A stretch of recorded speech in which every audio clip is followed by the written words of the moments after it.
దైవ దర్శనంలో పాల్గొన్న మా సోదరుడు ఆది సీనన్న గారికి మిగతా మరి ఎండోమెంట్ అధికారులకు అందరికీ కూడా పేరు పేరున హృదయపూర్వక నమస్కారాలు. మొదటి నుంచి కూడా చిన్నతనం నుంచి కూడా మరి రాజరాజేశ్వర దేవునికి వచ్చి కుటుంబ సమేతంగా మొక్కులు చెల్లించుకోవడం అనేది మాకు ఆనవాయితీగా వస్తుంది. తెలంగాణ ప్రాంత ప్రజలందరూ కూడా ముఖ్యంగా మన వేములవాడ రాజన్నను మొక్కుకోవడము, మొక్కులు చెల్లించుకోవడము కుటుంబాల ఇలవేల్పులుగా భావిస్తూ ఉంటారు. అదేవిధంగా మాకు ముఖ్యంగా ఒక ఆదివాసీ కుటుంబం నుంచి వచ్చిన మాకు ఎప్పుడైనా కూడా జాతరకు ముందు మరి ఇక్కడ మొక్కులు చెల్లించుకోవడం అనేది మాకు ఆనవాయితీగా ఉంది. సమ్మక్క సారలమ్మకు వెళ్ళే ముందు ఆ జాతర నిర్వహణకు ముందు ఇక్కడ మా తల్లిదండ్రులు ప్రతి జాతరకు ముందు వచ్చి మొక్కుకుంటూ ఉంటారు. ఈ యొక్క నా దైవ దర్శనం కూడా మా తల్లిదండ్రులతోటి, నా కుటుంబ సభ్యులతోటి మరి రేపు ఫిబ్రవరి 21 నుంచి కూడా మా సమ్మక్క మనందరి ఇష్టదైవం ఇలవేల్పులుగా ఉన్నటువంటి తల్లులు సమ్మక్క సారలమ్మ జాతర కూడా ఉంది కాబట్టి మరి జాతరకు ముందు ఇక్కడికి వచ్చి మొక్కుకోవడం అనేది ఆనవాయితీగా ఉన్నది. ఆ క్రమంలోనే ఈరోజు మేము ఇక్కడికి రావడం జరిగింది. అదేవిధంగా మనము తెలంగాణ ప్రభుత్వం, మన రాష్ట్రము, మన ప్రభుత్వము మన ఏర్పడితే చాలా బ్రహ్మాండంగా రాజరాజేశ్వర ఆలయము అభివృద్ధి చెందుతుంది అనుకున్నాము. కానీ మరి ఇక్కడి నుంచి ప్రాతినిధ్యం వహించినటువంటి గత ముఖ్యమంత్రి గారు కూడా పెద్దగా దృష్టి పెట్టినటువంటి అవకాశం లేదు. ఖచ్చితంగా మాది సీనన్న గారు చాలా రోజుల తర్వాత వారు ఎమ్మెల్యేగా అయినరు.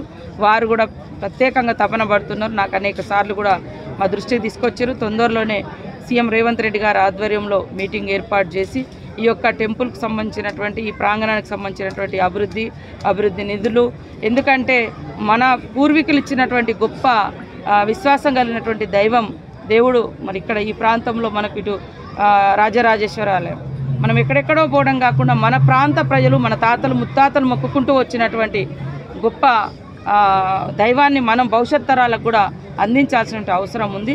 ఖచ్చితంగా ఒక్కొక్క ప్రాంతంలో ఒక్కొక్క దేవుడి విశిష్టత ఉంటుంది. కానీ కొంతమంది ఏం చేస్తున్నారంటే ఈ దేవుణ్ణే మొక్కాలి, ఇదే చేయాలి, అట్లాంటిది కాదు కదా. ఇప్పుడు నేను పోతే ములుగు ప్రాంతంలో ప్రతి ఇంట్లో సమ్మక్క సారక్క ఉంటారు. ఇటు వస్తే ప్రతి ఇంట్లో ఉంటారు. రాష్ట్రం అంతా కూడా ఇక్కడ మొక్కుతారు, అటు వచ్చి మొక్కుతారు. కాబట్టి ఈ విధానాన్ని కొంతమంది ధ్వంసం చేసే ప్రయత్నం చేస్తున్నారు. అట్లా కాదు.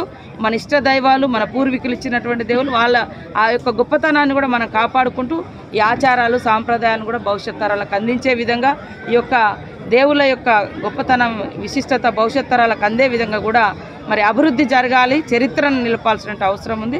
తొందరలోనే సీనన్న అధ్యక్షతన సీఎం గారు తొందరలోనే మీటింగ్ ఏర్పాటు చేసి ఈ కార్యక్రమాలన్నీ కూడా సమీక్షించి భవిష్యత్తులో ఇక్కడ కావాల్సినటువంటి అభివృద్ధి కార్యక్రమాలకు కూడా నిధులు ఇవ్వడం జరుగుతుంది. నిన్నటి రోజున ఎమ్మెల్యే కేటీఆర్, సీఎం అంటే మాజీ సీఎం కుమారుడు కేటీఆర్ కరీంనగర్లో మాట్లాడుతూ త్వరలోనే కేసీఆర్ మళ్ళీ ముఖ్యమంత్రి చేస్తామని చెప్పేసి ఆయన బహిరంగంగానే ఒక స్టేట్మెంట్ రిలీజ్ చేశారు. దానిపైన మీ కామెంట్? విధ్వంసపు రాజకీయాలకు వాళ్ళు పాల్పడుతున్నారు. ధ్వంసపు రాజకీయాలు.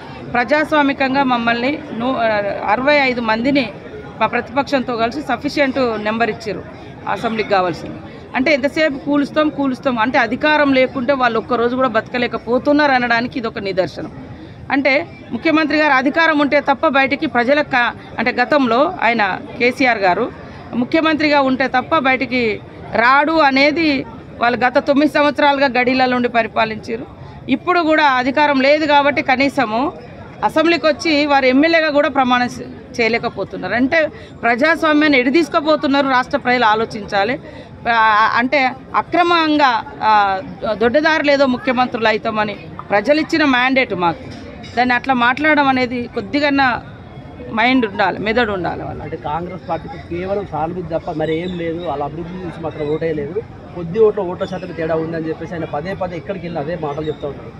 అదే అంటానా, వాళ్ళు 63 తోటే గెలిచారు కదా ఫస్ట్లో. 63 సీట్లే వాళ్ళకంటే 1 సీటుతో మేము 2 సీట్లతో మేము అదనంగా ఉన్నాం. మరి అదే అంటున్నా, ఇంత నీచపు కుళ్ళు రాజకీయాలు ఎందుకు? ప్రజలు ఇష్టంతో గెలిపిస్తారు కాబట్టి వాళ్ళు చేసే అటువంటి ఈ దుర్మార్గపు ప్రయత్నాలను తిప్పికొట్టే ప్రజలు మా పక్షాన 65 నెంబర్ మాది.